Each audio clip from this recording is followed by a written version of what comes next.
Sex sells. It's an idea propelling tens of billions of dollars in advertising and media content revenue every year. Teenage audiences have more exposure to media than any generation in history. And with vast amounts of disposable income, media content creators are continually ramping up the use of sex to reach them.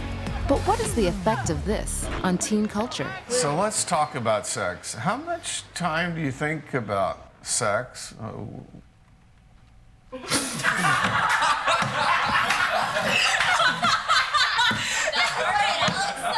often do you think about sex? Oh, that's hilarious. Okay. Oh my God.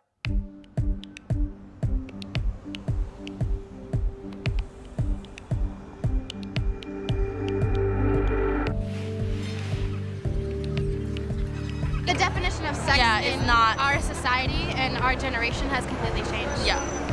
Sex used to be something that happened between a man and a woman who were married. And it was something special. Nowadays, kids throw it around like it's nothing. Media has made sex like something we constantly talk about. I think a lot of more kids are aware of it, and at a young age, they're starting to get into it.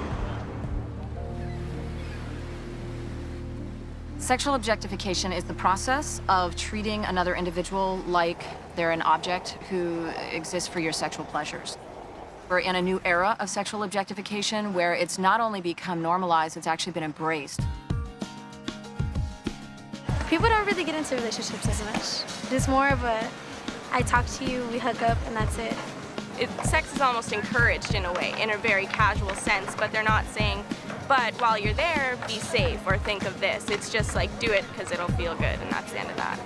We see increases in sexually objectifying media, whether it's television, film, magazines, video games, music videos.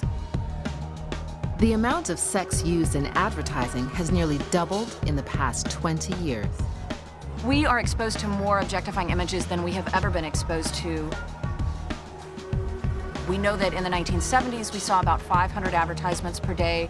The average American now sees over 5,000 advertisements per day that come to us in all different forms. What marketers have to do in order to cut through the clutter is present shocking images, more hypersexualized images. Teens engaged with high levels of media with sexual content are twice as likely to become sexually active before they turn 16, and twice as likely to experience pregnancy in the next 3 years. You go to a club and you just hook up. You guys never talk again, you know. It's just, what do you mean by hook up? you hook up, yeah. To us, the hookup is like having sex. It's no big deal. It's casual. It's just like, I don't know, it's just really, like, it doesn't really mean anything to have a relationship really anymore because it's just so casual with people. It's like, oh, yeah, I just went and did that.